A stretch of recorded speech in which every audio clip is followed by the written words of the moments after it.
आणि तयारी 10वीची या कार्यक्रमात ब्रेकनंतर आपलं पुन्हा एकदा स्वागत. अजय हरगुळे सोलापूरहून आपल्याशी बोलतोय. अजय, प्रश्न विचार तुझा.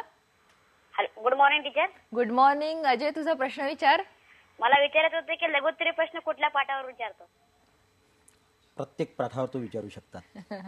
म्हणजे जेवढे 12 प्रकरण आहेत त्या 12च्या 12 प्रकरणांवर लघुत्तरी प्रश्न येऊ शकतो. त्यात असे कोणते महत्त्वाचे वगैरे सांगता येतील सर? काही नाही. प्रत्येक पाठावर लघुत्तरी प्रश्न हा प्रत्येक पाठामध्ये तयार होऊ शकतो. बरोबर. वाटल्यास प्रत्येक पाठ वाचत असताना विद्यार्थ्यांनी हा विचार करायला पाहिजे की हे जे मी वाचतोय यावर कोणत्या टाईपचा प्रश्न विचारला जाऊ शकतो. कारण प्रत्येक ओळीमध्ये प्रश्न तयार होऊ शकतो लघुत्तरी प्रश्न. त्यामुळे विद्यार्थ्यांनी ते वाचत असताना पाठ्यपुस्तक याचा विचार करायला पाहिजे. सर, आकृतीचा प्रश्न मुलांना बरेचदा कठीण जातो आणि त्याच्याबद्दल कोणत्या आकृत्या महत्त्वाच्या आहेत ते थोडंसं सांगा. आणि तुम्ही आकृती काही आणल्या तर समजून सांगा थोडंसं. आकृत्यांचे काही प्रकरण आहेत. आता धाराविद्युत यावर आकृती येणार. म्हणजे समजा ओहमच्या नियमाची पडताळणी ती आकृती येऊ शकते. एकसर जोडणी, समांतर जोडणी आकृती येऊ शकते. ऊर्जा स्त्रोत हा एक आकृत्यांचाच प्रकरण आहे म्हटलं तरी चालेल. कारण त्यातल्या ज्या 3 आकृत्या मघा मी ज्या सांगितल्या त्यातली एक आकृती परीक्षेमध्ये येणार. उष्णता, होपचे उपकरण यातली आकृती परीक्षेमध्ये येण्याची भरपूर शक्यता आहे. आणि प्रकाश त्यातल्या ज्या किरणाकृती आहे त्यातली एक आकृती परीक्षेमध्ये येणारच आहे. शेवटचं जे आधुनिक भौतिकशास्त्र त्यामध्ये एक आकृती ते अल्फा बीटा गॅमा किरणांची आकृती जी आहे ती परीक्षेमध्ये येऊ शकते. या प्रकरणांची तयारी मुलांनी चांगली करावी म्हणजे आकृत्यांचा प्रश्न त्यांना सोपा जाईल. प्रज्ञा जोशी नाशिकहून प्रश्न विचारते. प्रज्ञा, प्रश्न विचार तुझा.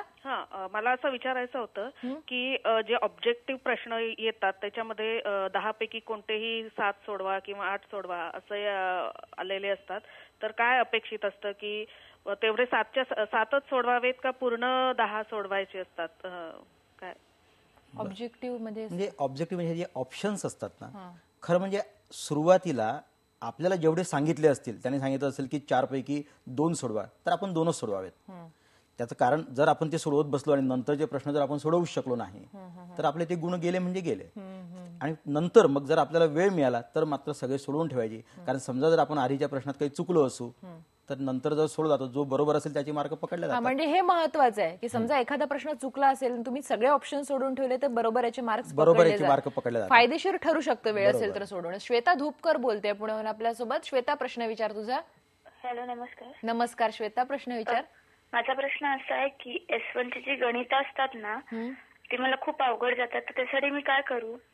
हा सगळ्या विद्यार्थ्यांचा सर ही म्हणजे कॉमन समस्या आहे की गणित खूप कठीण जातात. तर काय सांगाल? मुलांनी ह्या उदाहरणांचा एक धसका घेतलेला असतो मनामध्ये. हो, खरं म्हणजे हे उदाहरणं सोडवत असताना सगळ्यात पहिले ज्या भौतिक राशी ज्या दिलेल्या असतात ना त्या योग्य दर्शक चिन्हांसहित लिहून घ्यायला पाहिजे. नंतर मग ते ज्या सगळ्या भौतिक राशी आहेत त्यांची एककं बघायला पाहिजे. आणि ती एककं सगळी एकाच एकक पद्धतीमध्ये आहेत ना ते बघायला पाहिजे. म्हणजे समजा एक असेल किलोग्रॅम, म्हणजे वस्तुमान दिलं असेल किलोग्रॅम मध्ये आणि उंची दिली असेल सेंटीमीटर मध्ये आणि त्या दोन्हीच्या जशा तशा किमती जर त्यांनी गणितात टाकल्या तर त्यांचं गणित चुकणार आहे. तर त्यांना इथे जर किलोग्रॅम आहे तर तिकडे मीटर करून घ्यायला पाहिजे आणि मगच किमती टाकायला पाहिजे. गणित सोडवताना आधी मी सांगितलं तसं भौतिक राशी लिहून घ्यायच्या, नंतर सूत्र लिहायची, एककांसहित किमती टाकायच्या, म्हणजे ते सारखं केलेलं जे एकक असेल त्यासहित, त्यानंतर कॅल्क्युलेशन करायचं आणि उत्तर एककासहित लिहायचं. जर एकक लिहिलं नाही तर अर्धा गुण जाणार आहे. बरोबर सर, आपण अधिक बोलू याच्यावर. जयेश खैरनार येवल्याहून आपल्याशी बोलत होता. काही कारणाने संपर्क तुटलेला आहे. सर, तुम्ही सांगत होता एकक लिहिणं खूप महत्वाचं आहे. कारण एकक जर लिहिलं नाही तर तुमचा अर्धा गुण जाणार आहे. त्यामुळे एकक लिहिणं, योग्य एकक लिहिणं हे महत्वाचं आहे. सुषमा मोतेवार बोलते आपल्याशी चंद्रपूरहून. सुषमा, प्रश्न विचार तुझा. हॅलो. हा सुषमा. हॅलो. हा सुषमा, प्रश्न विचार तुझा. आहे की हा विचार सुषमा, सलग प्रश्न विचार. माझा असा प्रश्न आहे की कारणे किती मुद्दे लिहिणे आवश्यक आहे? कारणे द्यामध्ये किती मुद्दे? काही वेळेस 4 मुद्दे असतात, काही वेळेस 2 मुद्दे असतात. तर 2 किंवा 4 आणि ते नंबर टाकून लिहावेत.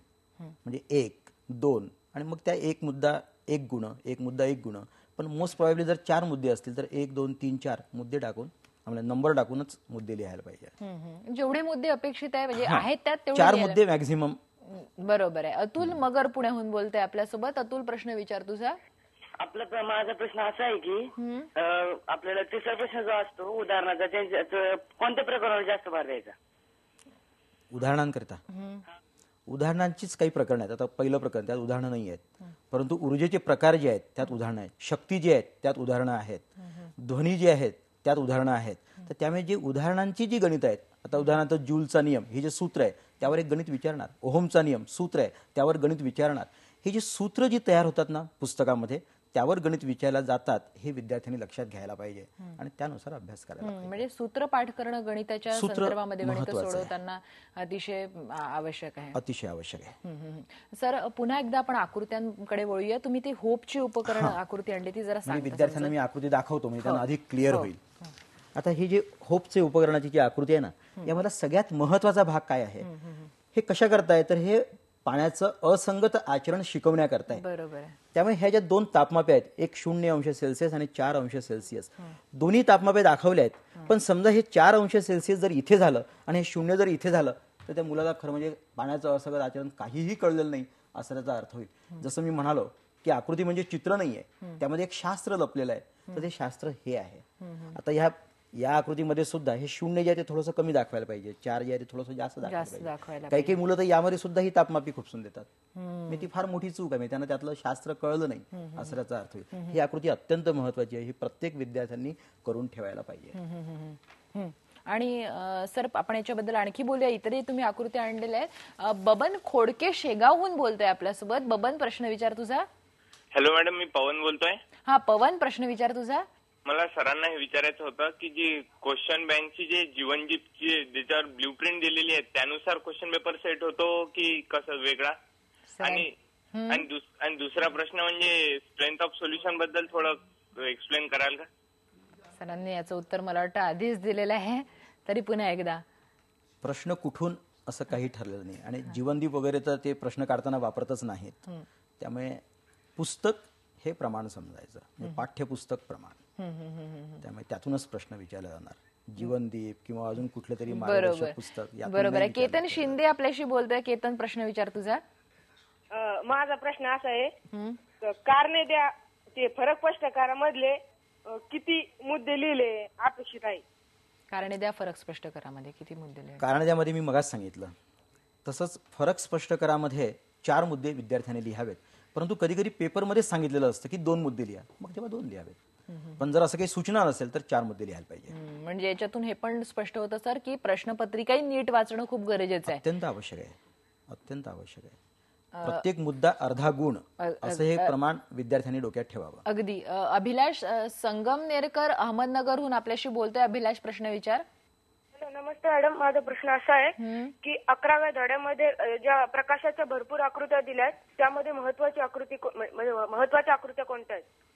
त्या प्रकाश प्रकरणातल्या ज्या आकृत्या आहेत त्यातले संयुक्त सूक्ष्मदर्शक, खगोलीय दूरदर्शक, त्यानंतर ज्या पदार्थ दिलेला असताना ज्याची प्रतिमा कुठे तयार होईल या आकृत्या आहे, यापेक्षाही मानवी डोळा, या ज्या अशा त्या 3 आकृत्या ज्या आहेत म्हणजे मानवी डोळा, संयुक्त सूक्ष्मदर्शक आणि दूरदर्शक, या आकृत्या विद्यार्थ्यांनी करून ठेवाव्यात.